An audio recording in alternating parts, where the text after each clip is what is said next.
السلام عليكم ورحمة الله وبركاته. نحمده ونصلي على رسوله الكريم. أما بعد فأعوذ بالله من الشيطان الرجيم. بسم الله الرحمن الرحيم. شهر رمضان الذي أنزل فيه القرآن هدى للناس وبينات من الهدى والفرقان. صدق الله العظيم وصدق رسوله النبي الكريم، ونحن على ذلك لمن الشاهدين والشاكرين. إن الله وملائكته يصلون على النبي يا أيها الذين آمنوا صلوا عليه وسلموا تسليما. محبت کے ساتھ مشرف پڑھیں. اللهم صل على سيدنا ومولانا محمد وعلى آل سيدنا ومولانا محمد وبارك وسلم عليه. رب اشرح لي صدري ويسر لي أمري واحلل عقدة من لساني يفقهوا قولي. میرے عزیز دوستو، رمضان کا مہینہ چل رہا ہے. اللہ رب العزت نے اس مہینے کو بے پناہ رحمتوں اور برکتوں سے نوازا ہے. ہم لوگ اس مہینے کی صحیح معنوں میں قدر نہیں جان سکتے. اس کی وجہ یہ ہے کہ ہم مادیت کے گرداب میں پھنسے ہوئے ہیں. ہمارا دل، ہمارا دماغ دنیاوی معاملات میں، کاروباری زندگی میں پھنسا ہوا ہے. اس لیے ہم رمضان کی جو صحیح قدر ہے، اس کی جو صحیح عظمت ہے، اور اس مہینے میں جو روحانیت کی بارشیں برستی ہیں، ہم اس کا اندازہ نہیں لگا سکتے. اس کا اندازہ تو جناب محمد الرسول اللہ صلی اللہ علیہ وسلم سے پوچھیے کہ رمضان کے مہینے کے آنے سے 2 مہینے پہلے ہی جب رجب کا چاند دیکھتے تو نبی علیہ السلام یہ دعا کرتے ہیں: اللہم بارک لنا فی رجب و شعبان وبلغنا رمضان. اللہ میرے لیے رجب کے مہینے میں برکت نصیب فرما، میرے لیے شعبان کے مہینے میں برکت نصیب فرما، اور میری عمر اتنی دراز کر دے کہ میں آنے والے رمضان کے مہینے کو پا سکوں، اس کی رحمتوں کو، اس کی برکتوں کو سمیٹ سکوں. یعنی جناب محمد الرسول اللہ صلی اللہ علیہ وسلم جیسی شخصیت بھی اللہ سے دعائیں کر رہے کہ میری عمر بڑھا دے. رمضان کا مہینہ قریب آ چکا ہے، 2 مہینے اس میں رہ گئے ہیں. میری عمر میں اتنا اضافہ ہو جائے کہ میں اس رمضان کے مہینے کو پا سکوں. اب یہ اتنا اشتیاق نبی کریم صلی اللہ علیہ وسلم کو کیوں ہے یا کیوں تھا؟ اس کی وجہ یہ تھی کہ اللہ رب العزت نے اس رمضان کے مہینے کو اپنا مہینہ قرار دیا کہ یہ میرا مہینہ ہے، میرے قرب کے حصول کا مہینہ ہے. تم جو 11 مہینے سال کے دنیاوی دوڑ دھوپ میں لگے تھے، اگرچہ تم نے حلال طریقے سے مال کمایا، حلال طریقے سے محنت کی، کوشش کی، لیکن مادیت کے گرداب کی خاصیت ایسی ہے کہ رفتہ رفتہ انسان کو اللہ سے دور کر دیتی ہے. تو اللہ رب العزت نے سال بھر میں ایک مہینہ اپنا مہینہ دیا. ہم چونکہ ظاہرین قسم کے لوگ ہیں، ہم کہتے ہیں کہ شاید یہ رمضان محض روزہ رکھنے کا مہینہ ہے یا رات کو تراویح پڑھنے کا نام ہے. ایسا نہیں ہے. اگرچہ یہ عبادت ایک اہم اور خاص عنصر ضرور ہے رمضان کا، لیکن یہ پورا مہینہ اور اس کی گھڑی گھڑی اللہ نے اپنا مہینہ بنا دیا ہے. اور مومن بندے کے لیے ایک خصوصی دعوت ہے اس میں کہ میرے قریب آ جاؤ. 11 مہینے جو تم بہت زیادہ دور چلے گئے مجھ سے، لہذا اب اس مہینے کے ذریعے سے اور اس کی ہر گھڑی کے ذریعے سے مجھ سے جتنا تم قریب ہو سکتے ہو قریب ہونے کی کوشش کرو.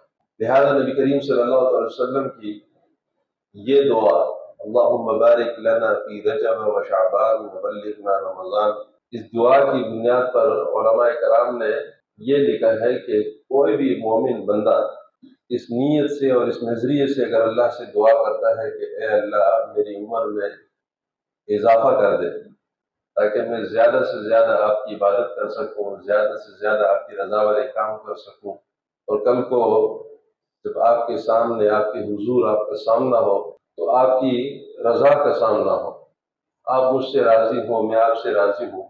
تو اس نیت سے اللہ رب العزت سے اپنی عمر کے لیے اضافے کی دعا کرنا یہ سنت سے ثابت ہے، اور یہ کرنا چاہیے ہر مومن. بس اوقات لوگ دنیا میں حالات کی خرابی کی وجہ سے پریشان ہوتے ہیں اور بد دعائیں کرتے ہیں، اپنے آپ کو بد دعا کرتے ہیں، اپنی وفات کے لیے اللہ رب العزت سے دعائیں کرتے ہیں. تو علماء نے اس سے سختی کے ساتھ منع کیا ہے. اپنی موت کی دعا کرنا یا اپنے لیے بد دعائیں کرنا شریعت میں جائز نہیں ہے. اور اس کی وجہ انہوں نے یہ لکھی کہ کسی شخص کے پاس اس بات کی گارنٹی نہیں ہے کہ کیا اس کے اعمال اس بات کے قابل ہیں کہ وہ ان اعمال کی بنیاد پر کل قبر کے حالات کو بھی دیکھ سکے اور اس کا سامنا کر سکے۔ جب اس بات کی گارنٹی نہیں ہے تو پھر یہ بد دعا ہرگز نہیں کرنی چاہیے، بلکہ اللہ سے عافیت کی دعا مانگنی چاہیے۔ اور جناب محمد رسول اللہ صلی اللہ علیہ وسلم ایک دعا یہ بھی فرمایا کرتے تھے، اللہم احینی ما کانت الحیات خیرا لی وتوفنی ما کانت الوفات خیرا لی۔ اے اللہ مجھے عمر نصیب فرما، میری عمر میں اضافہ کر دیجیے اور میری زندگی اس وقت تک کر دیجیے جب تک کہ یہ زندگی میرے حق میں بہتر ہو، اور اے اللہ مجھے وفات دے دیجیے، میری زندگی کا خاتمہ کر دیجیے جب وفات میرے حق میں بہتر ہو۔ تو ہر مومن کو یہ دعا کرنی چاہیے کہ اے اللہ جب یہ زندگی میرے حق میں جب تک بہتر ہے، دنیاوی لحاظ سے بھی اور اخروی لحاظ سے بھی، تو میری زندگی بڑھا دیجیے، مجھے زندگی دے دیجیے۔ جب یہ زندگی خدا نخواستہ میری آخرت کی بربادی کا ذریعہ بنے تو پھر تو اس سے وفات بہتر ہے۔ تو کیوں نہ بجائے اور دعا کرنے کی ایسی دعا کرنی چاہیے جو رسول اللہ صلی اللہ علیہ وسلم نے خود مانگی۔ تو میرے عزیز دوستوں، کہنے کا مقصد یہ ہے کہ اس مہینے کی صحیح قدر، صحیح عظمت جناب محمد رسول اللہ صلی اللہ علیہ وسلم سے پوچھیے کہ اللہ رب العزت نے اس مہینے کو اپنے قرب کا ذریعہ بنایا ہے۔ اور جیسے کہ پچھلے جمعے پہ میں نے عرض کیا کہ اللہ رب العزت قرآن کریم میں ارشاد فرماتے ہیں وَمَا خَلَقْتُ الْجِنَّ وَالْإِنسَ إِلَّا لِيَعْبُدُونَ، میں نے انسان اور جنات کی تخلیق اپنی عبادت کے لیے کیا ہے، کہ اس کا مقصد صرف اور صرف یہ ہے کہ یہ میری عبادت کرے۔ تو اللہ رب العزت نے جب حضرت انسان اور جنات کی تخلیق کا مقصد عبادت کیا ہے تو یہاں پر ایک سوال یہ پیدا ہو سکتا ہے کہ اس مقصد کے لیے تو فرشتے موجود تھے جو بدرجہ اتم طریقے سے یہ سارے امور ادا کر رہے تھے۔ اس کا جواب یہ دیا گیا تھا پچھلے جمعے پر کہ فرشتے عبادات پر مجبور پیدا کیے گئے تھے، وہ ہر قسم کے خواہشات سے، جذبات سے اور انسانی ضروریات سے پاک پیدا کیے گئے تھے، اس لیے ان کی عبادت پر، ان کی محنتوں پر جنت اور جہنم نہیں تھا، سزا و جزا کا دن مقرر نہیں کیا گیا۔ اسی لیے اللہ رب العزت نے انسان کی تخلیق کی اور اس کے لیے سزا و جزا کا دن مقرر کیا کہ انسان اور جنات کی تخلیق ایسی کی کہ اس کے ساتھ ضروریات باندھ دیے، اس کی فطرت میں اللہ تعالیٰ نے جذبات رکھ دیے، خواہشات رکھ دیے اور گناہوں کے داعیے رکھ دیے کہ ان گناہوں کے داعیوں کے ساتھ، تقاضوں کے ساتھ رہتے ہوئے یہ انسان جب اللہ کی عبادت کرے گا اور اللہ کی عظمت کے استحضار کے ساتھ جب یہ گناہوں سے بچے گا تو یہ پھر کمال درجہ ہوگا۔ اسی کمال درجے کے حصول پر اللہ رب العزت نے حضرت مسلمان کے لیے جنت رکھ دی، اور پھر یہ بھی کہا کہ ان اللہ اشتری من المؤمنین انفسهم واموالهم بان لهم الجنہ، جو مومن لوگ ہیں اللہ رب العزت نے ان کی جانوں کو بھی خرید لیا ہے اور ان کے اموال کو بھی خرید لیا ہے، اس چیز کے بدلے، جنت کے بدلے۔ اور ساتھ میں اس بات کی بھی وضاحت کی گئی تھی کہ اللہ رب العزت قادر بادشاہ ہے، خالق بادشاہ ہے۔ اگر مومن بندے کی تخلیق کرنے کے بعد کہ جبکہ خود خریدار اللہ اس کا خود ہے، اس کی جانوں کو بھی خرید چکا ہے، اس کے اموال کو بھی خرید چکا ہے، اور یہ سودا بھی کوئی عام نارمل سودا نہیں ہے، یہ بہت بڑا سودا ہے اور اس کی قیمت بھی بہت بڑی اللہ رب العزت ادا کر رہے ہیں جنت کی صورت میں۔ تو یہ حکم اس مومن بندے کے لیے کہیں بھی یہ بے جا نہیں ہوتا کہ اس کو یہ حکم ہوتا کہ تم 24 گھنٹے سجدے میں گزارو اور تم اللہ رب العزت کی عبادت میں گزارو، صرف اتنا کھانا کھاؤ یا اتنا پانی پیو جس سے تم زندہ رہ سکو 24 گھنٹے میں، یا دوپہر کے ٹائم یا رات کے ٹائم کھانا کھا لو اتنا کہ تم زندہ رہ سکو، اتنا پانی پی لو کہ تم زندہ رہ سکو، اس کے علاوہ تمہارا اور کوئی کام نہیں سوائے اس کے کہ تم اللہ کے حضور سجدے میں رہو۔ تو یہ حکم بے جا نہیں ہوتا خالق کے کل کائنات کی، لیکن قربان جائے اس کی خلاقیت پر اور اس کی شان کریمی پر کہ تخلیق بھی کی، اس کو جان بھی دی، اس کو بے شمار نعمتیں بھی دی، پھر آزادی بھی دے دی، اس کو مکمل آزادی دی۔ تمہاری مرضی ہے کہ تم جائز کام دنیا میں کوئی بھی کر سکو، تم ملازمت کرنا چاہو ملازمت کرو، تم زراعت حاصل کرنا چاہو زراعت کرو، تم کوئی کاروبار کرنا چاہو بزنس کرنا چاہو تم بزنس کرو، تمہیں ہر چیز کی آزادی ہے۔ بس یہ ہے کہ 24 گھنٹوں میں تم نے 5 وقت کی نماز ادا کرنی ہے، یہ فرض ہے میری طرف سے، 5 وقت کی نماز ادا کرنی ہے، اور یہ چند فرائض ہیں، اور یہ باؤنڈریز ہے تمہاری، یہ کچھ حدود ہیں، ان حدود سے نکلنا نہیں، حرام کام کی طرف نہیں جانا۔ تو قربان جائیں اس رب کائنات پر کہ خریدار بھی خود ہے، تخلیقی کار بھی خود ہے، کہ خود تخلیق کیا، پھر بے شمار نعمتیں بھی دی، وجود بھی دے دیے، دل بھی دیا، دماغ بھی دیا، اچھے اور برے کی تمیز بھی دے دی، اور بے شمار نعمتیں، کنبے، خاندان، خوراک، کیا کچھ نہیں دیا، لیکن پھر اس کے اوپر پابندی ایسی نہیں لگائی کہ اس کو بالکل مجبور کر دیا، اس کو بالکل آزاد چھوڑ دیا، لیکن اس کے باوجود کہا کہ بس یہ چھوٹی چھوٹی میری کچھ پابندیاں ہیں، 5 وقت فرض کی نماز ہے، اور میں نے تمہیں خرید لیا ہے، تم بکے ہوئے مال ہو، تمہارا سودا ہو چکا ہے، اور وہ سودا بھی جنت کے ذریعے ہوا ہے۔ تو اللہ رب العزت نے اس مہینے کو عبادت کے لیے پیدا کیا، اور اس انسان کا زندگی کا جو مقصد ہے وہ عبادت ہے، جنات کی زندگی کا مقصد عبادت بتا دیا۔ اب جب یہ بات آتی ہے کہ حضرت مومن کی زندگی کا مقصد عبادت ہے، تو پھر یہ بات بھی کہی جاتی ہے کہ مومن کا کھانا بھی عبادت ہے، مومن کا پینا بھی عبادت ہے، مومن کا جاگنا بھی عبادت ہے، اس کا سونا بھی عبادت ہے، تو یہ بھی عبادت ہے۔ اور جب اس سے کہا جاتا ہے کہ نماز کا وقت ہو گیا تو نماز بھی عبادت ہے، بات روزے کی آتی ہے تو روزے کے بارے میں بھی کہا جاتا ہے کہ روزہ بھی عبادت ہے، قرآن کی بات آتی ہے تو قرآن بھی عبادت ہے۔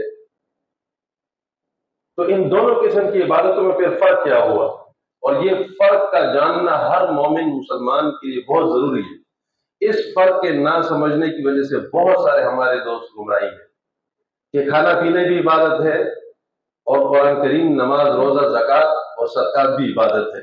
دیکھیں، نماز یہ براہ راست عبادت ہے، روزہ براہ راست عبادت ہے، زکوٰۃ براہ راست عبادت ہے، یہ جتنی عبادات ہیں اللہ تعالیٰ نے اس کو وضع ہی مقصود بھی ذات عبادت کے لیے کیا ہے، اس کا مقصد ہے اللہ کی بندگی، اللہ کی عبادت۔ لیکن مومن بندے کے ساتھ اللہ رب العزت نے یہ رعایت بخشی کہ تم جب لا الہ الا اللہ پڑھ لو گے، اور تمہیں میں نے آزادی بھی دے دی، پھر میں نے تمہارے لیے کچھ باؤنڈریز بھی مقرر کر دی، ان باؤنڈریز میں رہتے ہوئے تم جو بھی نیک کام کرو گے اور جائز کام کرو گے، میں اس کو عبادت کے زمرے میں قبول کر لوں گا۔ اگر تم اپنے بچوں کے لیے دوڑ دھوپ کرتے ہو، اپنے ماں باپ کے لیے دوڑ دھوپ کرتے ہو، اپنی بیوی بچوں کے لیے محنت کرتے ہو، رزق حلال کماتے ہو، تو میں اسے عبادت کی مد میں لے لیا کروں گا، یہاں تک کہ تم اپنی نفس کے اوپر، اپنی ذات کے اوپر، جو تم کھانا کھاتے ہو، تم جو پانی پیتے ہو، تم جو اپنے وجود کو تسکین دیتے ہو، یہ بھی میں عبادت کے زمرے میں قبول کر لوں گا، یہ سب عبادت کے زمرے۔ لیکن دونوں عبادت میں فرق ہے کہ نماز، روزہ، زکوٰۃ، قرآن کریم کی تلاوت، صدقات، خیرات، یہ مقصود بھی ذات عبادت، یہ مقصود بھی ذات عبادت۔ یہ جو دوسری چیزیں ہیں یہ مقصود بھی ذات عبادت نہیں تھی، یہ بالواسطہ عبادت ہے، کہ ان کا مقصد تو کچھ اور تھا، تمہاری اپنی ضروریات تھی، لیکن اللہ رب العزت نے اس کو تم سے عبادت کے مد میں قبول کر لیے۔ اب وجہ یہ ہے اس فرق کے سمجھنے کے لیے کہ بہت سارے لوگ ان دونوں عبادت کے فرق کو نہ سمجھنے کی وجہ سے ایک بہت بڑی غلطی کر رہے ہیں۔ ایک صاحب آئے میرے پاس، وہ خود بھی ڈاکٹر تھے، اور انہوں نے کہا کہ میرے ایک دوست ہیں وہ بھی ڈاکٹر ہیں، اور وہ جب کلینک میں ہوتے ہیں یا وہ جاب پر ہوتے ہیں تو وہ نماز کو بروقت نہیں پڑھتے، جب رات کو ڈیوٹی سے فارغ ہوتے ہیں، گھر آتے ہیں تو پھر وہ اپنی ظہر، عصر، مغرب، عشاء اکٹھی پڑھ لیتے ہیں۔ تو کہتے ہیں کہ میں نے ان سے ایک دفعہ سوال کیا کہ بھائی اس طرح کیوں کرتے ہو؟ تو انہوں نے کہا بھائی ہم جو کام کر رہے ہیں مخلوق کی خدمت کا، یہ تو حقوق العباد ہے، اور یہ تو بہت مبارک کام ہے، اس پر تو بہت بڑا اجر ہے، لہذا ہم آلریڈی عبادت میں لگے ہوئے ہیں. اور جہاں تک نماز کا معاملہ ہے تو میرا یہ اپنی ذاتی معاملہ ہے. تو انہوں نے کہا کہ قاری صاحب بتائیے کہ اس دلیل پر میں اس کو کیا جواب دوں. ہم نے اس سے عرض یہ ہے کہ اس کو غلطی یہاں سے ہوئی کہ وہ دونوں قسم کی عبادات کو کے فرق کو سمجھے ہی نہیں. عبادت وہ صحیح کہہ رہا ہے، حقوق العباد کے معاملے میں تو وہ ٹھیک کہہ رہا ہے، کسی انسان کی خدمت کرنا، اس کی بیمار پرسی کرنا، اس کا علاج معالجہ کرنا، یہ عبادت تو ہے، لیکن یہ مقصود بذات عبادت نہیں ہے. یہ تو اللہ نے کرم کیا کہ اللہ نے تمہارے خیر کے امور کو عبادت کے زمرے میں لیا ہے، لیکن مقصود بذات عبادت جو ہے وہ نماز ہے، مقصود بذات عبادت جو ہے وہ روزہ ہے. تو اللہ رب العزت نے جو مقصود بذات عبادت کی ہے اس کو اپنے وقت پر ادا کرنا، یہ تو کسی صورت میں معاف نہیں ہے. انسان جہاد میں ہوتا ہے، اگر جہاد میں بھی فرض نماز کا وقت ہو جاتا ہے تو معاف نہیں ہے. نماز کے طریقے میں اور رکعتوں میں تخفیف ضرور کر دی ہے لیکن معاف نہیں ہے. انسان جتنا بھی بیمار ہے نماز معاف نہیں ہے. اللہ نے تخفیف کر دی، آسانی کر دی. کھڑے ہو کے نہیں کر سکتے بیٹھ کے پڑھو، بیٹھ کے نہیں پڑھ سکتے لیٹ کے پڑھو، لیٹ کے نہیں پڑھ سکتے اشاروں سے پڑھو، وضو نہیں کر سکتے تیمم کرو، معاف نہیں ہے. تو جب جہاد جیسی عظیم عبادت کے دوران بھی نماز جیسی عبادت معاف نہیں ہے، چل جائے کہ وہ دوسرے جو بالواسطہ عبادتیں ہیں جیسے کسی کا علاج کرنا، کسی کی خدمت کرنا، اس میں کیوں کر یہ معاف ہو سکتی ہیں. اور پھر ان معاملات میں آپ اور بھی اپنی دیگر ضروریات کو پورا کرتے ہیں. آپ کو بھوک لگتی ہے تو آپ کھانے کے لیے وقت نکالتے ہیں، آپ کو واش روم کی ضرورت پڑتی ہے آپ اس کے لیے وقت نکالتے ہیں. تو یہ ساری قسم کی سہولیات آپ نے فرض نماز کے لیے کیوں رکھ دی کہ بھئی یہ میرے ذاتی معاملہ ہے؟ آپ کا ذاتی معاملہ کبھی بھی نہیں ہے، تو اللہ رب العزت نے فرض کی ہے، آپ کی ذات کا معاملہ نہیں ہے، معاملہ اوپر والے کے آرڈر کا ہے. تو کہنے کا مقصد یہ ہے کہ دونوں عبادت کے فرق کو سمجھنا ہے.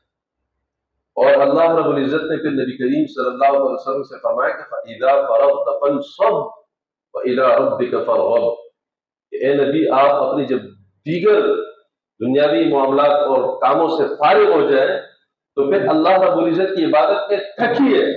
نبی سے کہا جائے کہ تھکا دے اپنے آپ کو اپنی عبادت میں، اللہ رب العزت کی عبادت میں اپنے آپ کو تھکا دیجئے. ذرا تصور کیجئے کیا نبی کریم صلی اللہ علیہ وسلم کی زندگی اور آپ صلی اللہ علیہ وسلم کی خدمات یا آپ صلی اللہ علیہ وسلم کی محنت یہ دنیاوی معاملات کے لیے ہوتی تھی؟ کیا نبی زراعت کرتے تھے یا نبی علیہ السلام کی سارا دن وہ کاروبار میں گزرتا تھا؟ نہیں، نبی کریم صلی اللہ علیہ وسلم کی ساری زندگی اور سارا دن تعلیم میں، تعلم میں، تبلیغ میں، دعوت فکر میں، امت کی رہنمائی میں، اس میں گزرتا تھا. لیکن ان جیسی عبادات کے لیے بھی اللہ رب العزت فرماتے ہیں کہ جب آپ دعوت سے فارغ ہوں، جب آپ تعلیم سے فارغ ہوں، جب آپ امت کی رہنمائی سے فارغ ہوں تو پھر اس کے بعد اللہ رب العزت کے سامنے آئے اور اپنے ایسے سامنے آئے اور ایسے عبادت کرے کہ اپنے آپ کو تھکا دے. فَإِذَا فَرَغْتَ فَانْصَبْ وَإِلَىٰ رَبِّكَ فَارْغَب. تھکا دیجئے. اسی وجہ سے پھر رسول اللہ صلی اللہ علیہ وسلم کے پیر مبارک پر ورم آتے تھے، اتنی وہ کثرت کے ساتھ عبادت کرتے تھے. میرے عزیز دوستو کہنے کا مقصد یہ ہے یہ عبادت کا مہینہ ہے، اس میں خود کو تھکانا ہے.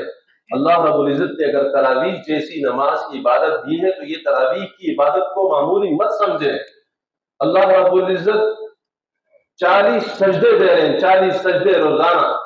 اور نماز میں سجدہ یہ مقام قرب کا سب سے اعلیٰ مقام ہے رب سے ڈائریکٹ ہونے کا. آج لوگ اختلاف کرتے ہیں کہ 8 رکعت اور 20 رکعت.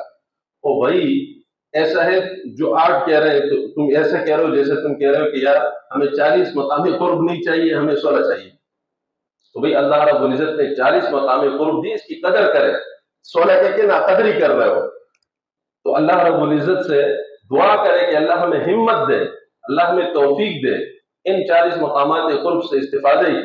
نبی کریم صلی اللہ علیہ وسلم جب معراج پر گئے اور اتنا بڑا اللہ نے اعزاز بخش اپنی ملاقات کا تو وہاں خیال ہوا کہ میں اپنی امت کے لیے تحفے اور گفٹ کے طور پہ کیا لے کر جاؤں. تو اللہ رب العزت نے نماز کا تحفہ دیا، اور نماز میں جو سب سے اعلیٰ مقام قرب ہے وہ سجدہ ہے. لہذا ان سجدوں کی قدر کریں اور اللہ سے ہمت مانگے، توفیق مانگے. دیکھیں یہ چند ساعتیں گھڑی یہ گزر جائیں گی، اگلے رمضان میں معلوم نہیں کہ یہ رمضان ہمیں نصیب ہوتا ہے یا نہیں ہوتا، اللہ ہمیں بار بار نصیب کرے۔ کتنے ہمارے مسلمان بھائی دوست تھے جو پچھلے سال ہمارے ساتھ رمضان میں شریک ہے، وہ آج شریک نہیں ہے۔ لہذا کثرت کے ساتھ اللہ تعالیٰ نے قرآن کریم کی عبادت کو، تلاوت کو رمضان کے ساتھ خاص کی ہے۔ کثرت کے ساتھ اللہ کے اس کلام کی تلاوت کریں، اس کی سماعت کریں، صدقات دیں، خیرات دیں، زکوٰۃ دیں، فطرانے دیں، جتنا خیر کا کام ہو سکتے۔ چلتے پھرتے اگر تم دنیاوی کوئی معاملہ بھی کر رہے ہیں تو کوشش کریں کہ آپ کی زبان وہ اللہ کے ذکر سے خالی نہ ہو، استغفار کریں، درود شریف پڑھیں اور اللہ سے مانگے۔ یہی مہینہ ہے اللہ سے مانگنے کا، یہی مہینہ ہے اللہ سے اپنی بخشش کروانے کا۔ اللہ سے دعا ہے اللہ ہمیں دین کی صحیح سمجھ کی توفیق نصیب فرمائے اور اس مبارک مہینے سے کثرت کے ساتھ خوب استفادے کی توفیق نصیب فرمائے۔ آخر دعوانا الحمدللہ رب العالمین۔